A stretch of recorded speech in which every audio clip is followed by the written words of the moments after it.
Morrow and Hansen are receivers to the left. Seawald, the lone setback. Kukas, the quarterback, hands off to Seawald, and he breaks a tackle to the 2. Touchdown! Touchdown for Skylar Seawald, who broke a tackle at the 4-yard line, kept the legs going, and the Beat Diggers are in the lead 6-0.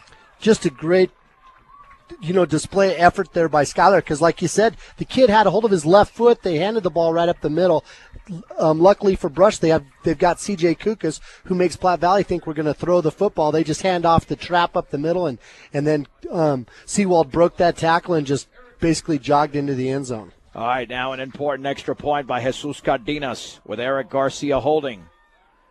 The Beat Diggers converted 3 third-down plays. It's down. The kick is up by Cardenas, and that one is good. 8:22 to go first quarter in this 2A quarterfinal. Brush 7, Platte Valley nothing on 1010 KSIR and KSIR.com. 10 plays, 75 yards in 3 minutes and 34 seconds. Skylar Seawald on a 3rd and goal from the 8 runs it in, and the extra point was good. What a nice start to the game, Dave. You bet. You can't blame Platte Valley on that play, because who's going to think Brush is going to hand it off to Seawald? He's got a cast on his arm, and we have Kukas at quarterback, so Brush completely caught him off guard. Chase Maxey and Sterling Zender are back to receive. Jacob Fector to kick it off. And Fector hits it high and very short.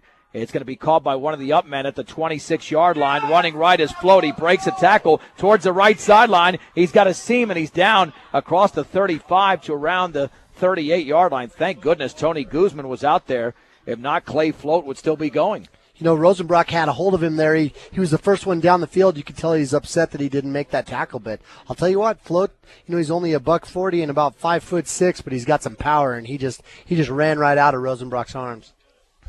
Jordan Smith is the starting quarterback. He'll be in a shotgun formation. Float will be in that backfield along with Derek Nybauer. Receivers out to the left and right from the 37-yard line. We'll tell you about the Beat Digger defense momentarily. On 1st and 10, Smith with a football, and now we've got flags down. There might have been movement prior to that against Platte Valley. Dylan French, the big defensive lineman there for the Beat Diggers, along with Levi Brenneman. Connor Weiser gets a lot more time on defense now with the health of Skylar Seawald coming around. And, of course, Joe Rosenbrock, Tyson Larrick, Rosenbrock out there, Tanner Morrow, Derek Lynch from his linebacker position. And a strong secondary for the Beat Diggers, and who can forget Kyle Hefner, who had that big interception last week. But you've got a strong secondary for the Beat Diggers. Hansen, Kukas, Morrow, and Bruce Melendez. 1st and 15 for Platte Valley at their own 32-yard line. Shotgun for Smith. Nybauer in motion to the left. The option left for Smith. Here come the Beat Diggers with pressure, and he's down. There might have been a face mask, and there was. Looked like an inadvertent. He was down at the 24-yard line. Oh, it looked like, I don't know if it was Brenneman, but almost had him by the top of the jersey. They're going to call a personal foul face mask. That'll place the football at around the 39-yard line, an automatic first down for Platte Valley. The bad thing there is Brush had him corralled, but just showing the kind of speed that Jordan Smith has, he's able to stop and make that cut back. And unfortunately, when you're a big guy, it's hard to stop and cut back the same amount of speed, and that makes you stick your arm out there and try to arm tackle. 1st and 10 for Platte Valley after the 15-yard face mask. The football will be placed at the 44-yard line on Platte Valley's side of the field. Yeah, if he just stops and doesn't lower his head a little bit, I don't think Brenneman gets him that high, but it was just bad luck. Lining up on that left hash mark. 8:04 to go in the opening quarter. Beat Diggers lead Platte Valley 7-0 on Skylar Seawald's 8-yard run in a shotgun. And Smith with a football will run to his right. He's got a seam across the 50-yard line to the 46. Strong running for Jordan Smith, who comes into this game with 25 touchdowns on the year and over 1,200 yards, a gain of 10. And a Beat Digger first down. Derek Lynch made the tackle there in a no-huddle offense at the Beat Digger 46-yard line as the sticks move. Platte Valley's got a big offensive line. They have one lineman that's 175 pounds, but the rest of them are all over 220. From a shotgun, Smith this time is going to keep the football running left. He's got a seam to the outside, and he's tackled at the 41. There is a flag down. Excellent tackle made by Tanner Morrow. That should be coming back. You talk about that offensive line. Cassidy Madison, a 6'2", 175-pound senior, 5'10", 214-pound senior, Lino Modesto, Shane Olson at 6'5", 225, Jordan Perez, 5'8", 206.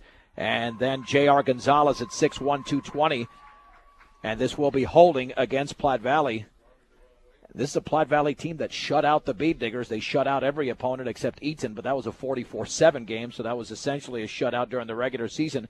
And already the Bead Diggers have scored this afternoon. And now this is where they got to take advantage. It's going to be a first, and let's see, it'll be not first and 20.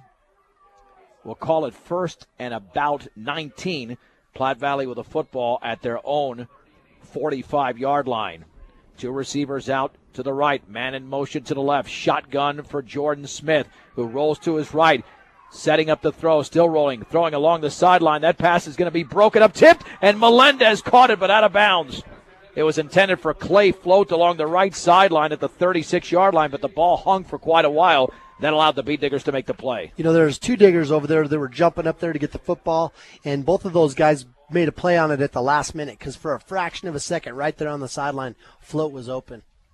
Second down and 19 for Platte Valley. This broadcast over Digital Tie Line Technologies brought to you by Cargill Meat Solutions, taking as much pride in the community just as they do in the products they provide to their consumers. Cargill Meat Solutions, part of the KSIR B106 Scholarship Program.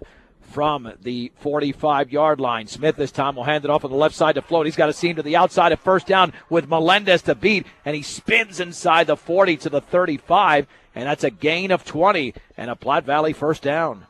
Just runs with a lot of heart there over here to the left side, and there was nothing fancy about it. They're in shotgun, and Smith takes the handoff and just hands it to Float, and Float just runs over here to the left side. But there was such good blocking there by the Platte Valley defenders, and we just didn't have any linebackers there coming up to help make the tackle. First and 10 for Platte Valley at the Brush 35-yard line with the Bead Diggers leading 7-0 with 7:08 to go in the opening quarter. Man in motion to the right. From a shotgun formation, Smith is going to roll that way and looking for the pitch, and he'll take off himself. And that time, Shea Hansen brought him to the ground after a gain of maybe half a yard. And it looked like Smith's feet went out from under him, but part of the reason was because of the presence of Shea Hansen. It'll be second down, and we'll call it close to 10. That was maybe half a yard gain. Just to give you a visual of what that tackle looked like, Hansen was clear out there close to the Platte Valley hash mark on their side of the field.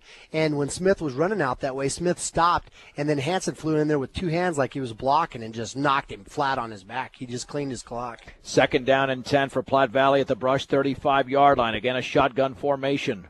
Zender resets in the backfield. Smith has the football, hands off the Float, running right, and he cannot get around Rosenbrock, who throws him down after a 3-yard gain to the 32-yard line. A great individual tackle by the Bead Digger junior linebacker. Third down and 7 as we approach the 6-minute mark of the opening quarter. We've got to have a lot more of that, too, because remember in the first game, Float kind of made his way against the Diggers. He ran up the middle. He didn't run around the outside so much. But once he got through that line of scrimmage, he kind of juked and jived and picked his way down the field quite a bit. So we need to make sure we start shutting him down early, hopefully take him out of the Platte Valley game plan. Third and 7 from the Bead Digger 32-yard line. This could be 4-down territory. One setback. Under center this time is Smith, rolling to his left. He's got no pressure. He can set up, and now he's going to reverse his field with Connor Weiser out there. Throws off his back foot. That pass is incomplete. Over the head of the intended receiver at the 20-yard line along the right sideline. That was Marcus Walker, the 6', 161-pound tight end. It is 4th down and 7 at the Bead Digger 32. What do the Broncos do now? Well, I'll tell you what, I got to believe they're going to give the ball to Float. He's been the guy that's picked up the yards. But on that last play, you know, Smith ran all the way over here to the left side, and then he reversed directions and went back to the right. And that left the receiver wide open, and it was tough for C.J. Kukas to get back over there and make coverage, you know, to pick that ground up that he gave away when, you know, with that reverse direction. But he did a good job of getting over there and making his presence known. Well, they're going to go for it. 4th and 7 from the Bead Digger 32. Shotgun for Smith. He's got the football. He'll roll to his left on the option. He pitches it last second to the 30-yard line. Inside the 30, diving to the 25. Close to a first down is Seth Valadez. He dove right at the stick. I mean, this is right at the stick. From this vantage point, I think he's got the first down by a nose after the gain of 7. Yeah, they're going to have to bring those chains across and measure that thing. The ball's sitting right on the sideline, right in front of the Beat Digger bench, and you can believe those officials are getting an earful from the Diggers. Tanner Morrow was in on the tackle. They'll bring the chains across. I believe he's got a first down with 5:23 to go in the opening quarter. Brush leads 7-0 on Skylar Seawald's 8-yard run. That was a